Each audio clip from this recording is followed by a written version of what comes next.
संत श्रेष्ठ तुकडोजी महाराज, गाडगे महाराज या सगळ्यांना प्रथम मी वंदन करतो।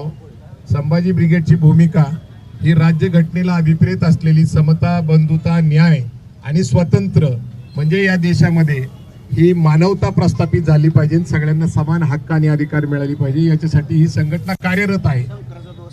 गेली काही महिने दीपक काटे नावाचे शिवधर्म फाउंडेशन नावाने काम करणारे कार्यकर्ते यांची अशी इच्छा होती की छत्रपती संभाजी ब्रिगेड असं नाव करावं, परंतु त्यात काही तांत्रिक अडचणी आहेत आणि त्या तांत्रिक अडचणी ह्या धर्मदाय आयुक्ताशी आहेत। अशा प्रकारचं आमचं त्यांच्याशी अनेक वेळा बोलणं झालं।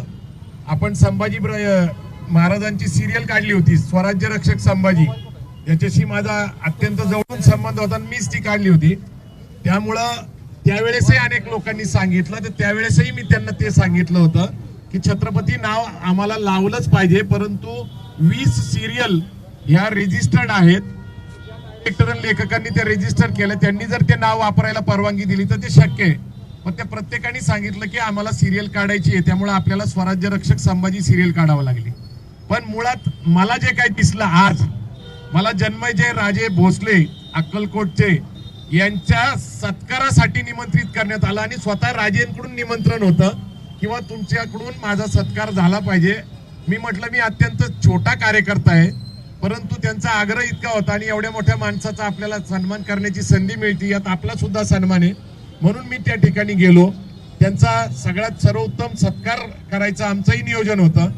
डॉक्टर शिवरत्न शेटे जे आपले शिवव्याख्याते आहेत सोलापूरचे, तेही त्याचे प्रमुख पाहुणे होते आणि आम्ही त्या सभागृहाच्या दरवाजापाशी पोहोचलो, फटाके वाजत होते, वाजंत्री वाजत होती आणि अचानक माझ्यावर हल्ला झाला आणि तो जीव घेणाच होता। म्हणजे मला तर अत्यंत स्पष्ट सांगितलं पाहिजे की देवेंद्र फडणवीस हे मुख्यमंत्री आहेत, गृहमंत्री आहेत आणि पोलीस यंत्रणेतली कुठलीही व्यक्ती तिथं नव्हती।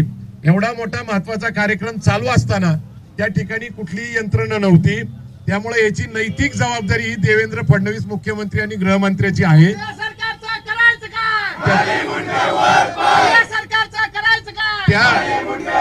त्याचं कारण असं आहे की जो कार्यकर्ते पकडले गेले हे भारतीय जनता पार्टीचे सरचिटणीस असलेले दीपक काटे आहेत।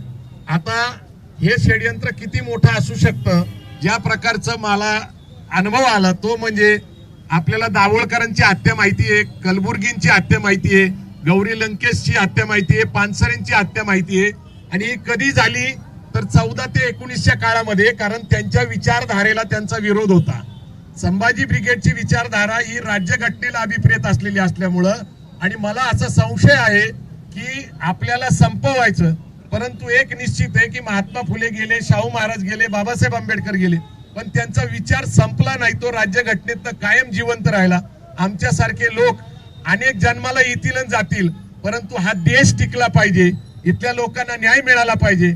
आम्ही जर काही सच्चाईची भूमिका मांडत असेल, सरकारला जर ती मान्य नसेल किंवा ज्या विचारसरणीच्या लोकांना मान्य नसेल, आम्ही त्यांच्याबरोबर चर्चा करायला तयार आहोत, परंतु अशा प्रकारचा जो काही हल्ला झालेला आहे त्याचं उत्तर कार्यकर्ते त्यांच्या पद्धतीने देतील, याच्यावर मी काही भाष्य करणार नाही। जय जिजाऊ, जय शिवराय। एबीपी माझा, उघडा डोळे बघा नीट।